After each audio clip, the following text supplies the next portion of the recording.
Əşi dəyərli qardaşlar, dəyərli bacılar, bizim növbəti ibadət günümüzdür və biz bunu bazar günü ibadəti adlandırırıq və hər bazar günü biz bütün işlərimizi sonraya qoyaraq ibadət üçün bərabər toplaşırıq.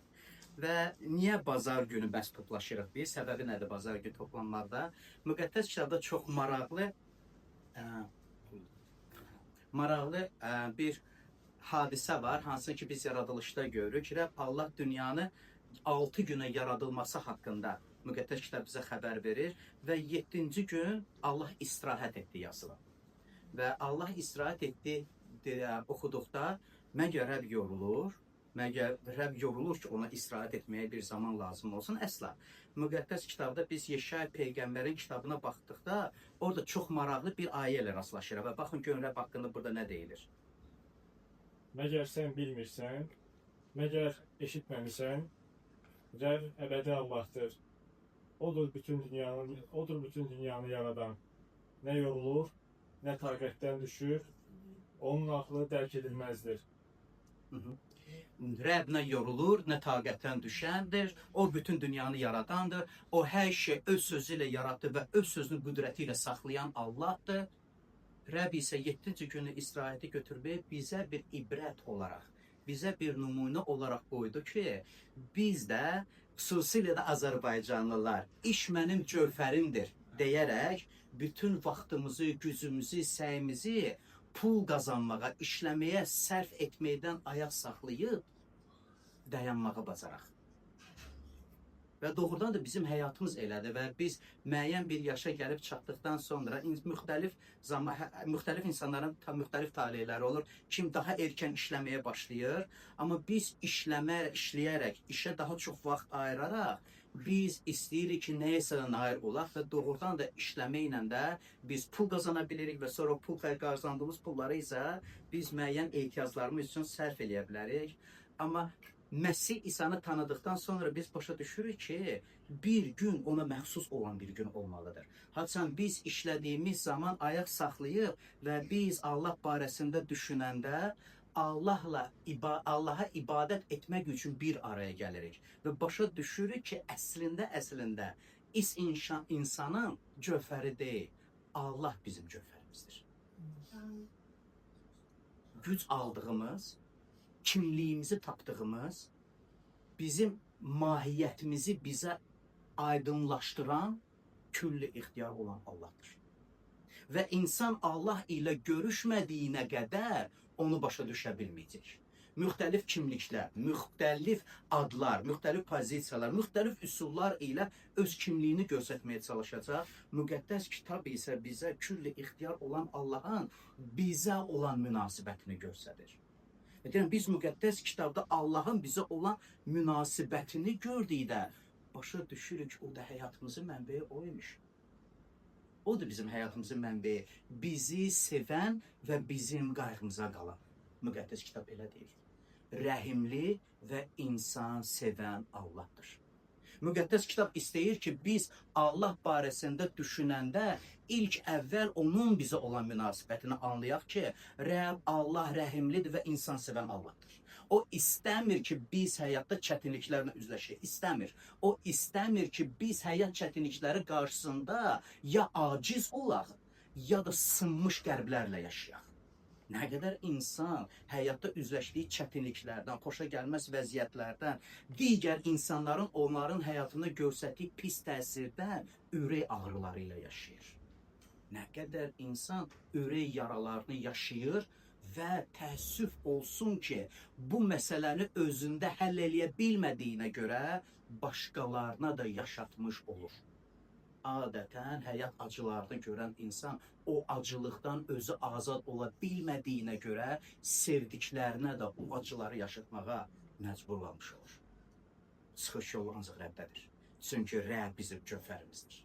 Rəbb bizə azadlıq verəndir və Rəbbə yaxınlaşan insan həyatının mənasını və öz həyatının mənasını anlayır ki, o da həyat neydən ibarətdir.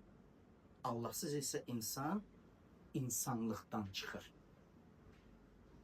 İnsan Allahdan uzaq düşdüyünə görə asanlıqla pisliyə özünü təslim etmiş olur.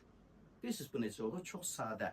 Mən deyirəm, gəlin belə düşünək. Sanki biz bir qablarıq. Sanki biz bir qablarıq və o qabların içinə nə qoyulsa, o olur. Baxın, sadə. Nə qədər kinolar, oxuduğumuz kitablar və yaxud da ki, internetdə izlədiklərimiz bizim həyatımıza nə qədər təsir edir. Mən deyirəm, uşaqlar da bunu çox rahat görmək olar da. Hansısa bir qəhrəman haqqında, məsələn, Robin Hood haqqında kino görsədəndə hamı nə üçünsə çıxır bayırı, ox düzəldir və ox atmağa başlayır. Hə? Yaxud da hansısa bir digər qəhrəman haqqında kino görsədəndə hamı onun kimi olmağa çalışır. Çünki biz belə yaradılmışıq. Bu bizim yaradılışımızdır. Nəsə bizə gəlməlidir. Biz aldığımız informasiyaya görə, biz hansısa bir aldığımız məlumata görə formalaşmağa başlayırıq. Səni formalaşdıran nədir? Haradan mənbəyi alırsan, haradan qidalanırsan, ürəyini nə ilə doldurursan və sonra nəyə nail olmaq istəyirsən. Bu səbəbə görə biz Məsih isə iman edənlər, biz müntəzəm görüşməyi özümüz üçün vacib bilirik. Və müntəzəm görüşəndə biz müqəddəs kitabdan öyrənməyə davam edirik. Niyə? Biz istəyirik ki, Allahın kəlamı ürəyimizdə xüsusi və önəmli yer alsın. Ürəyimizdə yer tutsun ki, bu sözə görə yaşayan insanlar olaq.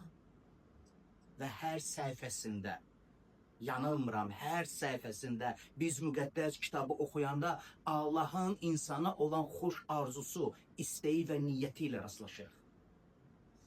Təsəvvür edirsiniz, külli ixtiyar olan Allah, yerin və göyün sahibi olan Allah, hər şey öz sözü ilə yaradan Allah, yoxluğu varlığa çevirən Allah, zülməti qovan Allah səni sevir.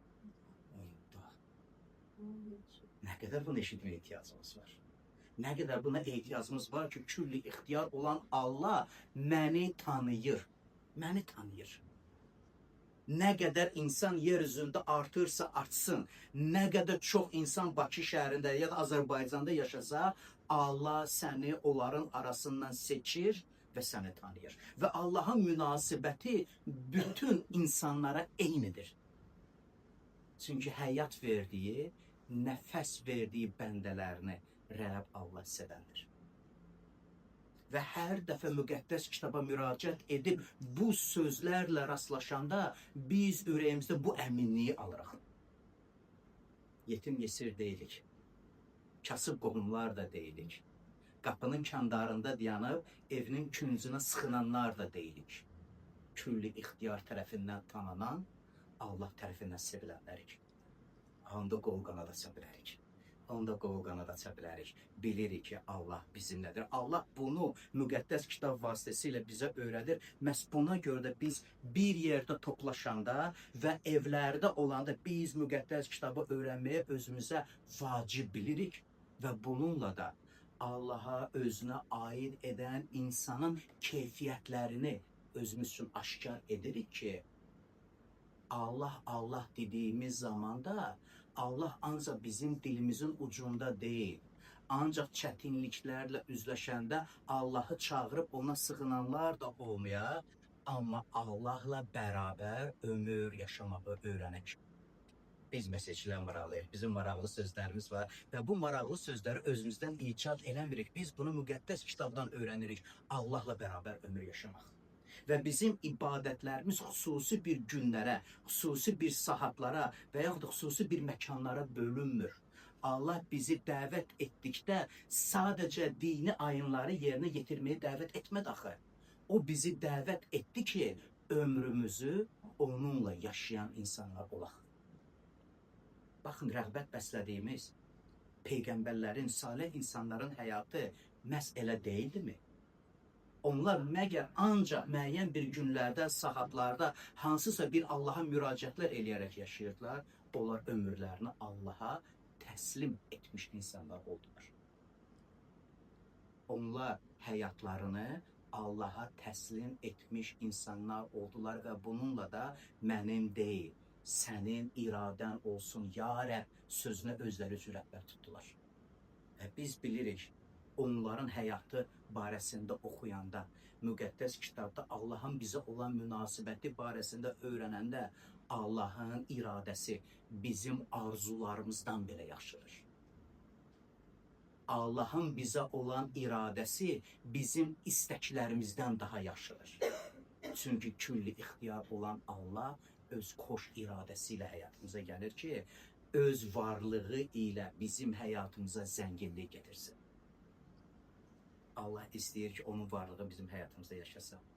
Və ona görə də biz bazar günü bərabər yığışırıq və bazar günü də bu barədə danışırıq. Və nəyə görə bazar günü? Çünki həftənin 7-ci günü bazar günü toplaşırıq. Çox sadədir. Və amma biz bu cümləni tam aydın desək, biz bazar günü ibadətindən daha çox bazar günü xidməti sözündən istifadə etməyə tərcih edirik. Nəyə görə? Çünki hər birimiz bura gəldikdə Allahdan aldığımız ənam ilə, Allahdan aldığımız qabiliyyət ilə bir-birimizə xidmət etmək üçün gəlirik. Və biz burada toplaşanda Allah bizə nə öyrədirsə onunla digərləri ilə paylaşmağı özümüzə vacib bilirik. Ancaq qəbul etmək deyil, amma nəyə malik isə onunla da xidmət etməyə həvəsliyik. Və ancaq bazar günlərdə görüşmürük, çünki bizim digər ibadət günlərimizdə olur. Bizim hər bazar günü ibadətdən sonra gənclər görüşü olur. Bizim həftə ərzində qadınlar görüşü olur, kişilər görüşü olur. Uşaqlar ilə hər bazar günü dərslər keçirilir. Həftə içində dərslərimiz olur. Bizim dua görüşlərimiz olur. Və biz bütün həftə ərzində müxtəlif tədbirlər keçirdib görüşlər təşkil edirik ki, bir yerdə görüşməyə imkanımız olsun. Əgər fikir verdinizsə, bizim keçirdiyimiz ibadətlər barəsində danışanda mən görüş sözündən istifadə edirəm. Əgər mən başlasaydım istifadə etmək ibadət günü, ibadət sözü ilə bizim ağlımızda müəyyən bir ayınları yerinə yetirməyə gəlir. Yəni ibadətə gəldim, müəyyən işlərimi gördüm, yəni ibadətimi etdim, ibadətim bitdi, mən qayıtdım öz evimə. Amma Allah bizi özü ilə bərabər bir ömür yaşamağa, bizim həyatımızı bir ibadətə çevrilməyə çağırdı. Ona görə biz öz həyatımızı ibadət günləri və qeyri-ibadət günlərində bölmürük. Allahla bərabər ömür yaşayırıq. Amma bərabər yığışanda bu bizim üçün gözəl bir imkan olur, bir-birimizlə görüşək. Bir-birimizi görək. Və mən deyirəm ki, burada da o söz də çox vacibdir ki, biz bir yerdə toplaşanda bir-birimizi görməyə bacaraq.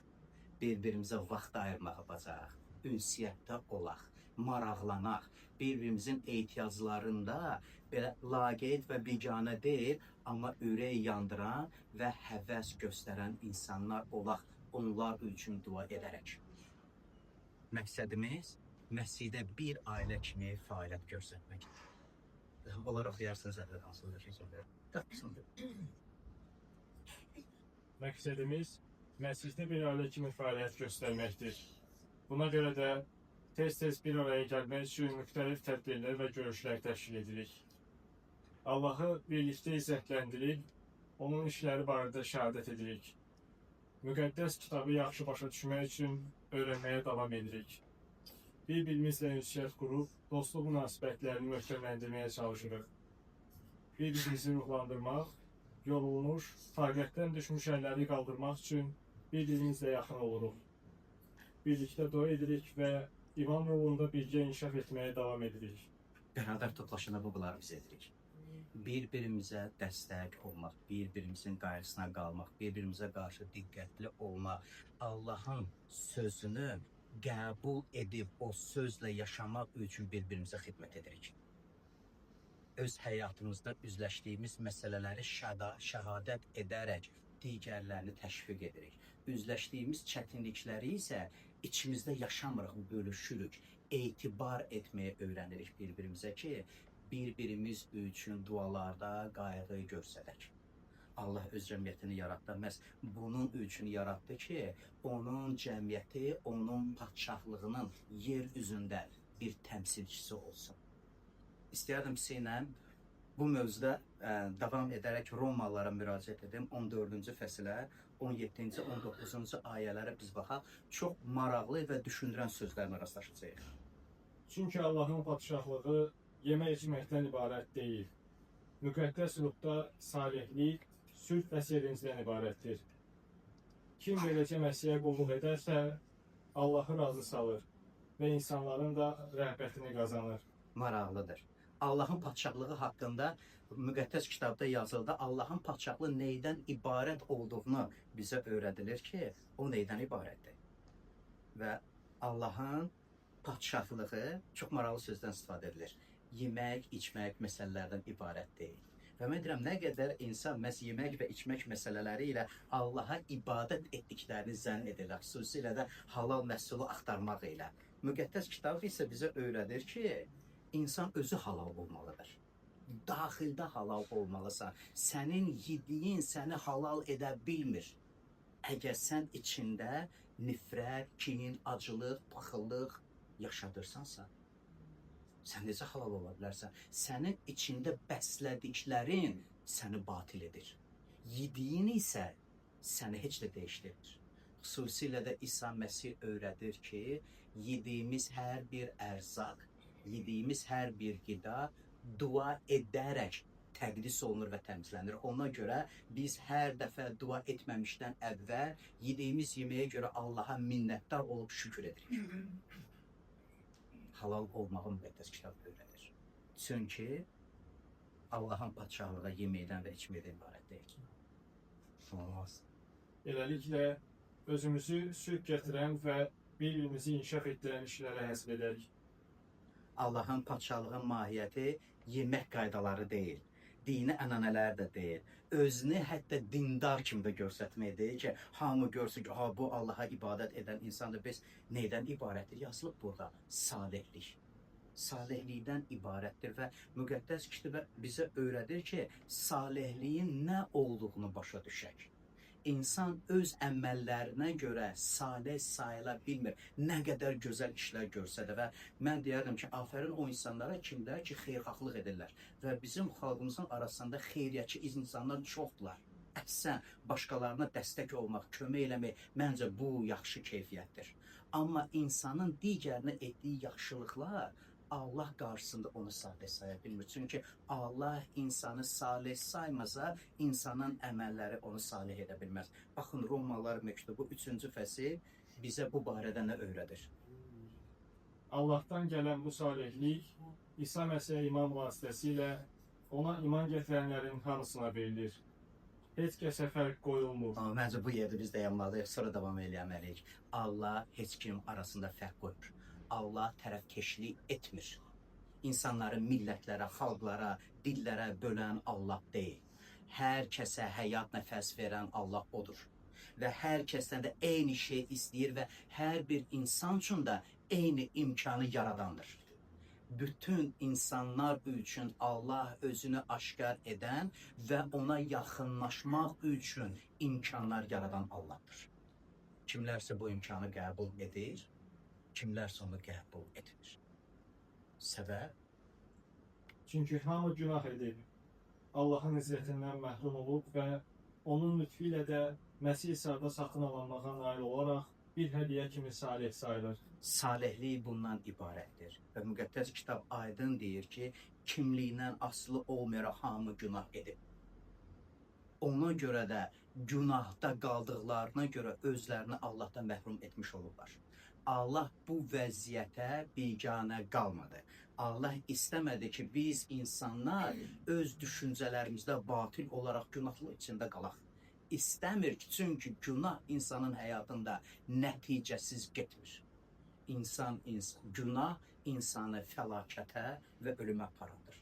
Ona görə Allah öz oğlu Məsih İsa'nı göndərdi ki, onun sayəsində günahlardan bağışlanmağa, satın alınmağa malik olaq. Və bu bizə verilən bir hədiyyədir. Və ona qəbul edən, Allahın hədiyyəsini, xilasını qəbul edənlərə isə salihlik hədiyyə olaraq verilir. Bu səbəbdən Məsih İsa'ya iman edənlər salih. Çünki bizi salih sayan Allah'tır. Salih sayan bizə afərin, etibarlı adam dedi. Və biz də Allahın sözünü eşitdikdə onu böyük bir sevinc ilə ürəyimizə qəbul etdik və dedik, Allah haqdır. Onun dedikləri də yaxşıdır. bizim üçün yaxşıdır və faydalıdır. Gəlin davam eləyək. Biz Romalılardan oxuyurduq 14-cü fəsil 17-ci 19-cu ayələrdə salihlik, o Allahın padşahlığında yer alan nələrdir? Yazılıb müqəddəs ruhda salihlik və sülhdür. Və müqəddəs kitab bizə aydın başa salır ki, sülh məsələsi ancaq sakit, heç kimlə dava dalaş qopurmamaq məsələsi deyil. Sülh məsələsi Allah ilə ilk əvvəl sülh içində yaşamaqdır. Allah ilə birgə yaşamağı öyrənməkdir. Allah ilə birgə yaşamağı biz necə öyrənə bilərik? Əlbəttə, bizdən öncə yaşayanların və adları müqəddəs kitaba düşmüş peyğəmbərlərin və salihlərin həyatından, onların nümunəsinə görə biz özümüzə ibrət götürə bilərik ki, Allah ilə birgə yaşamaq neydən ibarətdir? Allahsız heç bir iş görməmək. Tələssərək iş görməmək. Hər bir gününün əvvəlində, hər bir ciddi qərarının qarşısında Allaha dualarla müraciət edərək Allahdan xeyir-dua istəmək. Və biz sadəcə Allahdan xeyir-dua istəyib, ani işlərimizə qatılanlar da deyilik. Biz özümüzdə vərdişlər yaradırıq, Allahı dinləməyi öyrənək. Tələsməyək. Hövsələsiz olmayaq. Qaçaraq işlərimizi görməyək. Amma ayaq saxlayıb dayanmağı bacaraq və deyək, ya Rəbb, iradəni mənə bəlli et. Və biz şəhadət edib deyirik ki, Allah dualara cavab verəndir.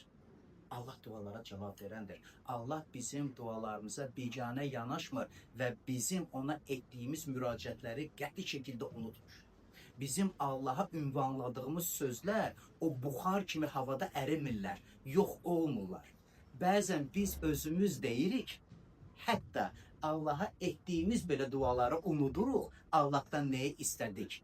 Amma duaları bizdən qəbul edən Allah bizim dualarımızı unutmur. Bilirsiniz niyə unutmur? Çünki o bizi sevir. Çünki o bizi sevir. Və o bizim qayğımıza qalıb təəssüfümüzü çəkən Allahdır. Mən deyirəm ki, valideynlər üçün bu daha yaxşı canlanan bir təsvir ola bilər. Özüm də bir valideynəm. Uşaqları haqqında fikirləşəndə doğulması, yox, ilk addımları, valideynlər ilk addımlar yaddadır. Yıxılmağı, ayağa qalxmağı, yox, ağlamağı, sonra yeriməyi, məktəbə getməyi yadda qalır. Bilirsiniz niyə yadımızda qalır? Çünki onları sevirik. Çünki onları sevirik. Yəni onlar bizim həyatımızın ayrılmaz parçası olduğuna görə onlarsız özümüzü təsvir edə bilmirik. Yox, təsvir edə bilmirik də. Yəni onlar bizi yaxar. Yəni bizim ən sevdiyimizdir. Allah bizimlə eyni cürdür. Allah bizimlə eyni cürdür. O bizi sevir. Hər şey gözünün qabağındadır. Ona görə müqəddəs kitab Allahın bizə bəslədiyi münasibəti bir-birimizə bəsləməyə öyrədir. Ağlayanla ağlamaq, sevinənlə sevinmək. Bizi niyə Allah bunu öyrədir bizə? Çünki o bizi ilə eyni cür tərzdədir. Biz sevinəndə sevincimizə şərik olandır. Biz kədərli olub göz yaşları tökəndə görünməz göz yaşlarımızı silən, ürəyimizə təskinlik verən Allahdır.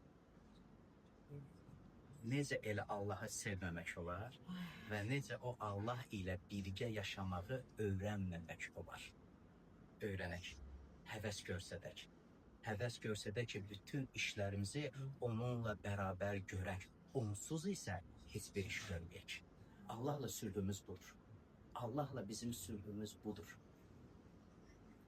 Və ona biz etdiyimiz ibadətlərdə seçmə və gözəl sözlərdən istifadə etmirik. Xatırlayırsınız, mən dəfələrlə bunu sizə xatırlamaq istəyirəm ki, əgər kimdə isə belə bacarıq varsa, şeirlər yazıb, gözəl bir şeirlərlə, gözəl cümlələrlə deyə bilərsə, dualarını qoy etsin, əladır. Amma Allah üçün gözəl və əziz olan sadə ifadələrimizdir. Ürəkdən gələn səmimi sözlərimizdir. Bu Allah üçün əvəzsizdir. Bu Allah üçün əvəzsizdir. Haçan biz sadə sözlərdə yaşadıqlarımızı onunla səmimi paylaşırıq və paylaşdıqda biz bilirik ki, o bizi eşidir və bizə istiqamət verir, məsləhət görür. Və elə dualar heç zaman cavabsız qalmır. formal edilmiş, digər insanlar qarşısında özünü göstərilmiş dualardan isə, mən deyirəm, sakitcə otağına girib, gizlidə olan səmavi atana dua etməyə öyrən, səmimi, açıq, sadə sözlərdən istifadə edərək. Və müqəddəs kitab deyir ki, beləliklə iman vasitəsilə salih sayıldığımız üçün, imana görə o salihliyi hədiyyə aldığımız üçün Rəbbimiz İsa Məsih vasitəsilə Allahla sülhümüz var. Müqəddəs kitab bizə öyrədir. Romalılar məktubu 5-ci fəsil 1-ci ayədə bu yazılır. Artıq Allahla bizim sülhümüz var. Ona görə biz olduğumuz hər bir yerdə Allaha üst tutub ona müraciət edirik və bilirik ki, o bizi eşidir. Buna görə növbəti söz burada deyir, sevincdir. Allahın padşahlığı sevincdən ibarətdir və ona görə bizə təşviq edib, ruhlandırır müqəddəs kitab, sevinin. Allaha aid olduğunuza görə sevinin. Tənha deyilsən, Allaha aid olduğuna görə sevin. Qoy sənin mülayimliyin yazılı müqəddəs kitabda bütün insanlara bəlli olsun. Qoy bütün insanlar bilsin ki, sənin sevincin neydəndir, nəyə görədir və kimə görədir. Hətta həyatda üzləşdiyimiz çətinliklərdə müəyyən bir müddət kədərlənsək də o sevinci itirmirik. Çünki sevincimizin mənbəyi Allah özüdür. İtkin idim, o məni tapdı. Allahın vədlərindən və xeyir-duasından məhrum idim. İndi isə onlara nail oldum. Allahı tanımırdım. İndi isə Allahın oğlu və ya qızı oldu. Bunu şərəflə yaşayacaq. Allah bizə şərəfli bir ad verdi. İnanılmaz bir ad verdi. Onun oğulları və yaxud da qızları olmaq. Boyda heç kimə və heç nəyə o şərəfli adı dəyişməyib. Və onun sevincini daim və daim yaşayır. Və çox maraqlıdır ki, əgər biz ayəni ardıcı oxumağa başlasaq, kim beləcə Məsihə qulluq edərsə, necə qulluq eləməliydik? Növbəti, öncə gələn ayələr bunu deyir ki, sülhünü Rəbbə saxla. Çünki Rəbb səni sülhə çağırdı. O sülhdə qal, sevincini yaşa və bu cür Allaha qulluq elə. Salihlikdə yaşamağa davam et. Və deyir ki, bunlar Allahı razı salırlar. Bunlar Allahı razı salırlar və növbəti cümlədə insanların da rəğbətini qazanırlar. Mən deyirəm, nə qədər vacibdir ürəklərimizi Allahdan aldığımız təsəlli verici və ruhlandırıcı sözlərlə doldurmaq. Bilirsiniz, nə qədər çox ürəyimizi Allahdan gələn o ruhlandırıcı və bizi sevən ayələrlə doldurursa, bizim dilimiz dolub daşacaq o sözlərdən. Xatırlayırsınız, İsa bir dəfə bu sözləri demişdi. İnsanın dili nəyə görə danışır? Ürəyinin dolğunluğundan müqəddəs kitab öyrədir bizə. Ürəyini nə ilə doldurursan? Doldur ürəyini Allahın sənə olan münasibəti ilə, sevgisi ilə, Allahın sənə olan sədaqəti ilə, müqəddəs kitabda olan ayələrlə ürəyini doldur. Və ürəyin nə qədər də Allahın sənə olan münasibəti ilə dolacaqsa, o qədər də sənin nitqində, baxışlarında insanlar bunu görmüş olacaqlar. Və mən deyirəm, xatırlayırsa dəfələrlə bunu deyirəm ki, yəni kim istəməz ki, onun ətrafında belə dürüst, vicdanlı, Allahdan qorxan, səmimi, etibarlı insanlar olsun. Kim bunu istəmir? Kim istəyərdi ki, ətrafında satqınlar dolaşsın və satqınlarla bir məclis bölüşsün? Kim istəyərdi ki, xainlərlə bir yerdə oturub dursun? Yox, səmimi olar. Kim istəyərdi ki, sənin ətrafında elə insanlar olsun ki, birinci fürsətindən evini yıxmağa çalışsınlar və oturub plan qursunlar ki, sən evini niyə yıxacaqlar? Heç kim belə insanlarla oturub durmaq istəməz. Yox. Siz elə insan olun ki, insanlar sizin yanınızda oturmaq istəsinlər. Etibarlı, vəfalı, sadiq, onun evini dikməyə çalışan insan olun. Əlinizdən gələn yaxşılıq varsa, yaxşılığı əsirgəməyin. Əlinizdən yaxşılıq gəlirsə, o yaxşılığı əsirgəməyin. Çünki bu yol ilə biz Allaha xidmət etmiş oluruq. Biz cəmiyyət olaraq Məsih İsa'ya özümüzə aid etdiyimizə görə özümüzlə birgə yaşamağı öyrənirik. Allahla birgə yaşamağı öyrənirik, öz aramızda birgə yaşamağı öyrənirik. Və birgə yaşadığımızı səbəbi Məsih İsa özüdür. Məsih İsa'dan bizə olan münasibəti müqəddəs kitabda öyrəndikdə eyni şeyləri bir-birimizə yaşatmağa çalışırıq. Ona görə bayaq qeyd elədiyim sözlər məhz buna köklənir ki, əlinizdən gələn yaxşılığı bir-birinizi əsirgəməyin. Bir-birinizi ruhlandıran, həvəsləndirən, qol qanad açan sözlərdən deyil. Ki, insanlar sizin yanınızda özlərini rahat və təhlükəsiz hiss eləsinlər. Çünki bəzi adamlar olur ki, onların hələ baxışından zəhrimar tökülür, olsun ki, dilindən. Yox, baxırsan deyir ki, hayır, günün qara oldu, çıxdı qabağına. Elə insanlar biz olmayaq. Elə insanlar olmayaq. Qarşılayaq bir-birimizi məhəbbətlə dolu olan sözlərlə, sevgi dolu olan sözlərlə. Amma biz bunu bir, necə deyim, səhnə oynayan insanlar kimi də etmirik. Bu bizim bir oynadığımız bir piyasa deyil, bir drama deyil ki, biz özümüzü tənzimləyək ki, bir gün mən özümü belə aparım. Biz bir-birimizi dua edirik. Heç kim bizi görməyəndə, evdə olanda biz bir-birimizi dualarımızda xatırlayırıq. Bu bilirsiniz nə qədər dəyərli və qiymətlidir. Sizcə samavi atanız başqaları üçün etdiyiniz duanı görmür? Başqaları üçün ürək yanğısı ilə, həvəslə dua etdiyinizi diqqətindən qaçırdı? Sizcə? Qətiyyən yox. Qətiyyən yox. Əgər o sizin digər bacı və qardaşınız üçün ürək yanğısını görürsə, həvəslə dua etməyinizi görürsə, onun üçün fikir edib, onun barəsində dualarınızı görürsə, sizcə sizin dualarınızı cavabsız qoyacaq? Qətiyyən. Nə qədər hər şey bir-birinə bağlıdır. Nə qədər hər şey bir-birinə bağlıdır. Allah bizim münasibətlərimizə baxaraq bizə cavab verir. Öyrədir, başa salır, izah edir və ona görə biz bərabər yığışanda məhz bunları öyrənirik ki, biz Məsihin cəmiyyəti olaraq hansı işlərlə məşğul oluruq. Oxuyarsan. Kilsənin işi ölkənin siyasətini, iqtisadiyyatını və ya dövlət idarəçiliyini həyata keçirmək deyil. Kilsənin işi insanları Allahla barışdırmaq, onları İsa Məsihin şagirdi etmək və Allahın iradəsinə uyğun yaşamağa dəvət etməkdir. Allahla barışan və dəyişən insanlar isə ailələrinə, iş yerlərinə və bütövlükdə cəmiyyətə müsbət təsir göstərirlər. Və biz deyirik, amin. Bizim işimiz kimləri isə və nəyisə dəyişdirmək deyil. Bizim işimiz bu deyil. Və biz bunun üçün də deyilik. Biz ondan ötəri mövcuduq ki, biz insanlara Allaha barış yerini göstərək. Məsih İsa'da Allah o barışığı elan elədi. 2000 ildir Məsih İsa haqqında xoş xəbər bütün xalqlar arasında yayılır. Bizim işimiz budur. İnsanları Allahın iradəsinə uyğun olaraq ömürlərini yaşamaq üçün onları bir araya toplayıb onları öyrədirik. Allahın iradəsinə görə yaşamaq necə mümkündür? Bunu necə etmək olar və biz bunu öz nümunələrimizdə göstəririk. Bir-birimizə dayaq olaraq, bir-birimizə dəstək olaraq. Ona görə Allahın cəmiyyəti bir ailə təsviri alır ki, biz Məsihin ailəsiyik. Və bu Məsihin ailəsində rəqabət yox, bu Məsihin ailəsində yarışma yox, bu Məsihin ailəsində özünü göstərmək yox, amma məhəbbət ilə bir-birinə xidmət etmək hər şeydən üstündə dəyərli tutulur. Çünki bu nümunəni bu ailənin başı olan Məsih İsa'dan öyrənirik. Ən gözəl nümunələrdən biri. Xatırlayırsınız bu nümunəni?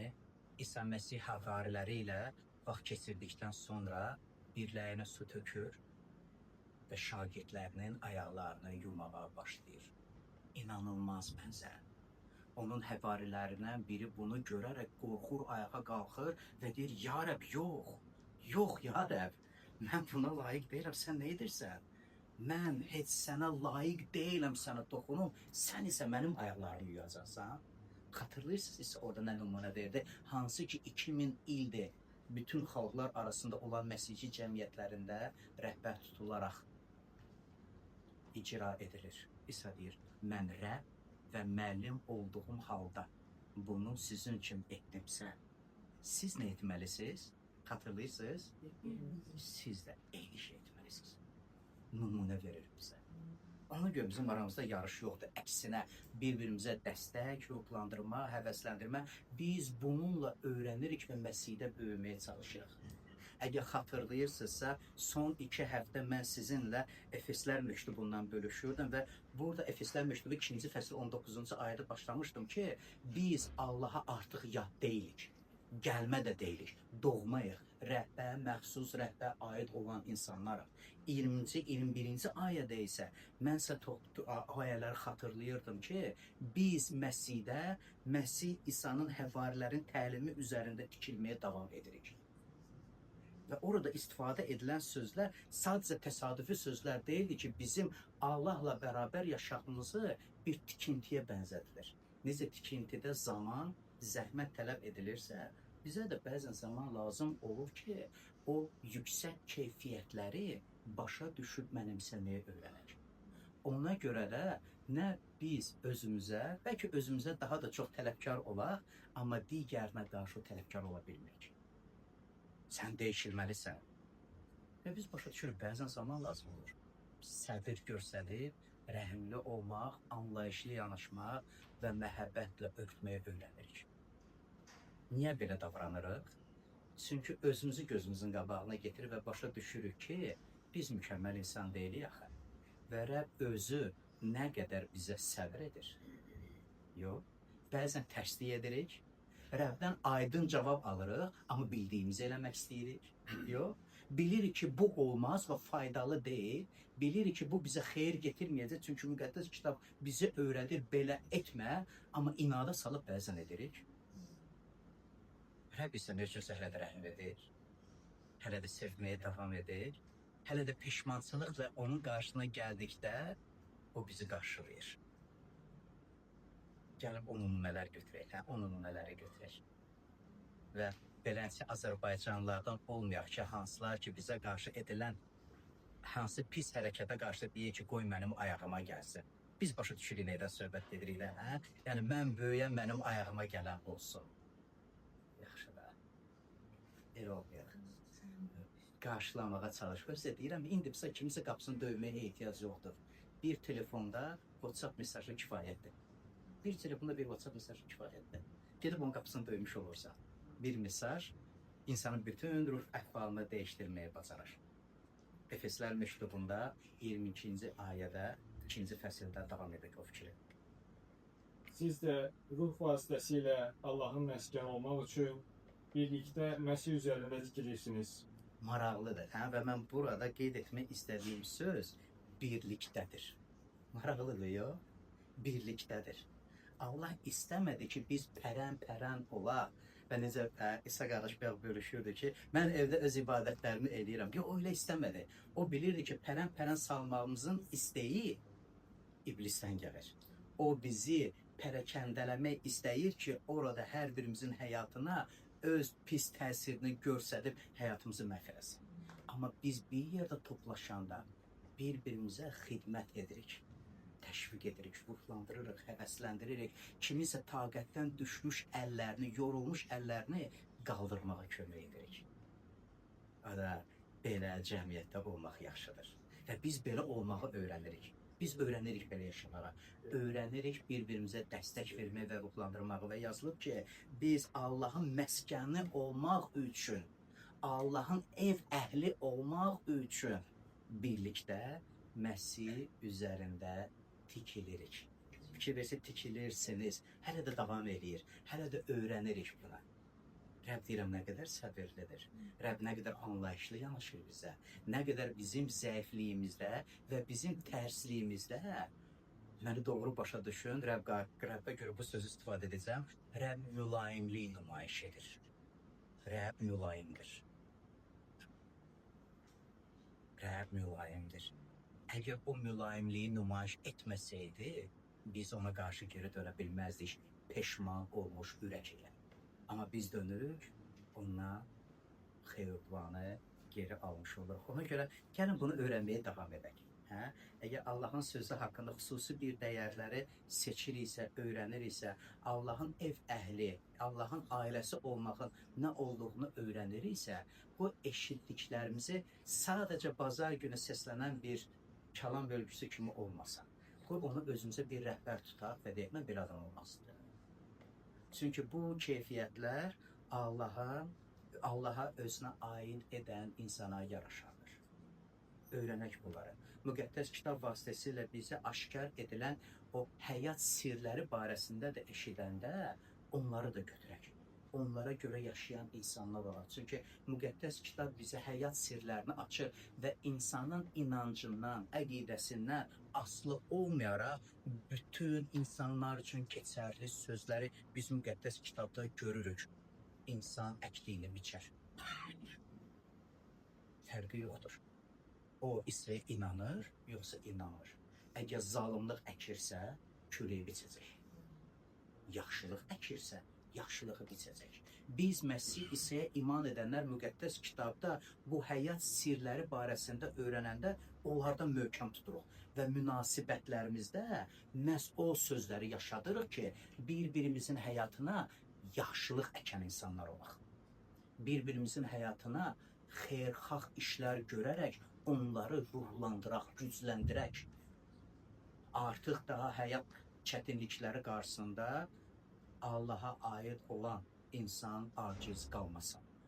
Özünü tənha hiss etməsin. Kasıb qohum kimi küncə sıxılmasın. İstəmirik, Rəbb bunu istəmir. Öyrənirik bunu. Öyrənirik və bunu da tətbiq etmək üçün biz Rəbdən öyrənirik. Sonda istəyərdim Yeşaya Peyğəmbərin kitabına müraciət edək. Çünki Yeşaya Peyğəmbərə müraciət eləmişdim və istəyərdim onunla da bitirək. 40-cı fəsil 29-cu, 30-cu və 31-ci ayələrə baxaq. O, yorğunlara güc verər, taqətsizlərin qüvvətini artırar. Hətta cavanlar yorular, taqətdən düşər. İgidlər əldən düşüb titrəyər. Rəbbə ümid bağlayanlarsa yeni qüvvət alar. Qanad açıb qartal kimi yüksəklərə uçar. Qaçanda taqətdən düşməzlər. Yol gedib yorulmazlar. Maraqlıdır, Rəbb haqqında belə deyir. Yorğunlara güc verər, taqətlərin qüvvətini artırar. Hətta cavanlar yorular, taqətdən düşər, igidlər əldən düşüb titrəyərlər. Rəbbə ümid bağlayanlar isə, bizdir ki, bu sözlər bizədir. Rəbbə ümid bağlayanlar isə yeni qüvvət alır. Qanad açıb qartal kimi yüksəklərə ucalar. Qaçanda taqətdən düşməzlər. Yol gedib yorulmazlar. Amin. Bunu görmüşmək istədim bu qədər. Buyuraq bizə xeyir dua versə.